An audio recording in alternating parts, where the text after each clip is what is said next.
Alan, welcome to Edinburgh. It's wonderful that you've made the trip up here. I know you know Scotland well, and we're absolutely delighted that you've agreed to come and speak this evening about what's going on in that enigmatic market of India and Mr. Modi and his impact. And what I wanted to do is have a chance to chat with you before you speak later on this evening about some of the key drivers that you see affecting India post the BJP victory, and what your thoughts are on that.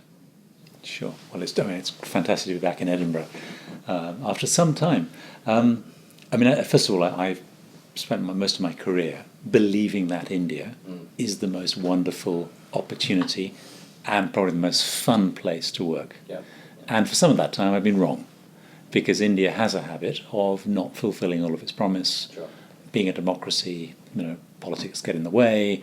Indians are fearful of engaging with, etc. So there's lots of reasons why India has not done as well as China, for example.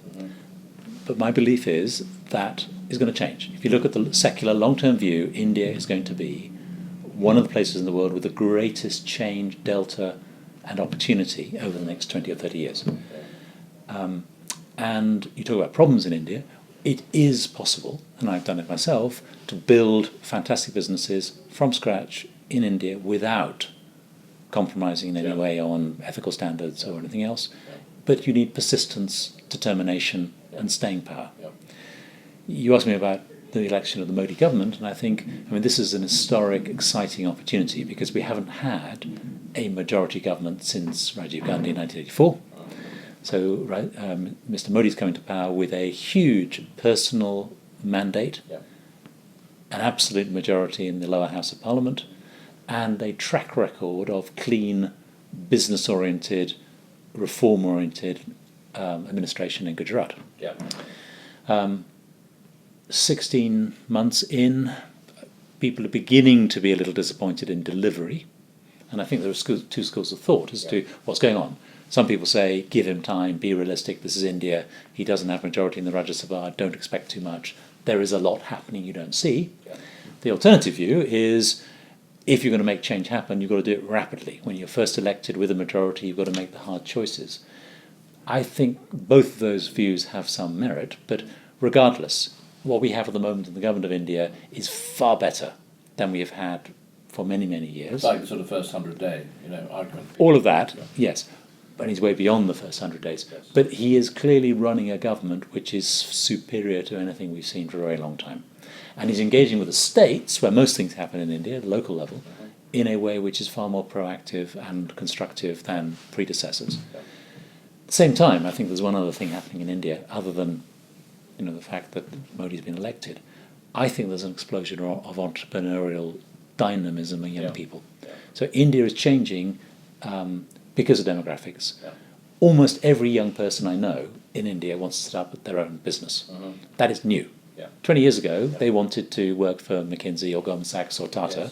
They wanted a good, safe job and be paid lots of money. Now, almost everyone I know of below 30 maybe is working somewhere to get experience, but their intent is to create their own business, and that is very exciting. Here at the Asia Scotland Institute, there are two things really we're doing, which is equipping tomorrow's leaders with the knowledge and skills to re-engage with Asia in the way that their forebears did. Scottish influence in India was extraordinary, but also to work with small and medium-sized enterprises to help them tackle what are sometimes fears and concerns about going into a market, and to understand what the obstacles are and how to overcome them. And I'd be very interested in your views on that. Well, I think the first thing to say is the UK is far and away the biggest investor in India. It's bigger than the Americans, bigger than the French, the Germans, the Chinese, everybody. British companies have been there a long time, but new companies are going. So my old company, Diageo, United Distillers, has made a $3 billion investment.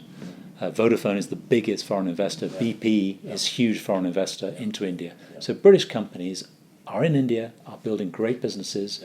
An Edinburgh-based company, Standard Life, has done a brilliant job of insurance in India. So the British private sector, the large companies, have done well out of India because they are persistent and long-term.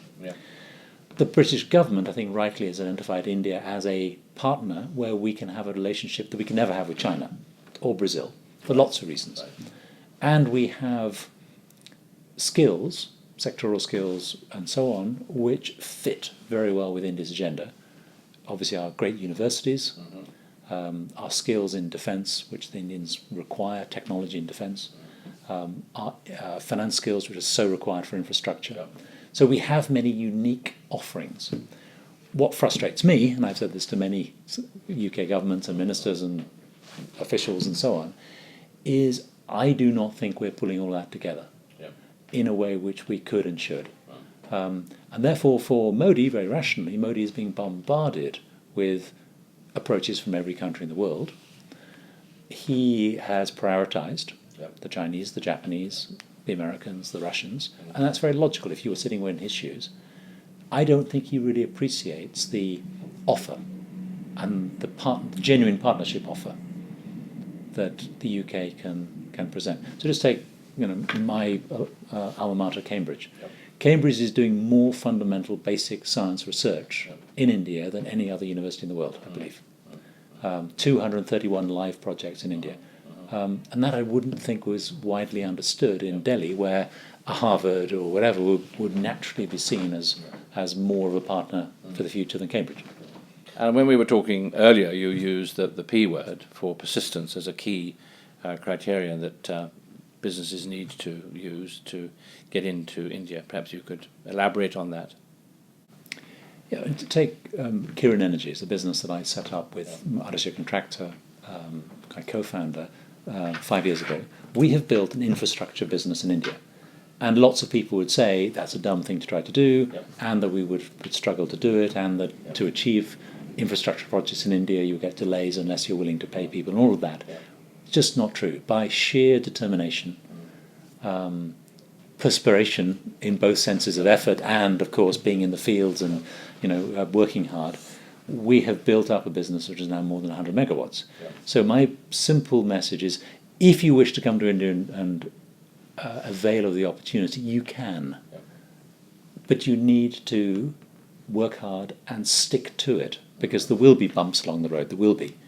So if you are easily deterred, then India is not for you. But if you're taking a 10-year view, then welcome, please come, because not enough British companies, smaller British companies, are seeing this opportunity, which is, there's no other group of consumers who are going to get richer faster than the Indian middle class.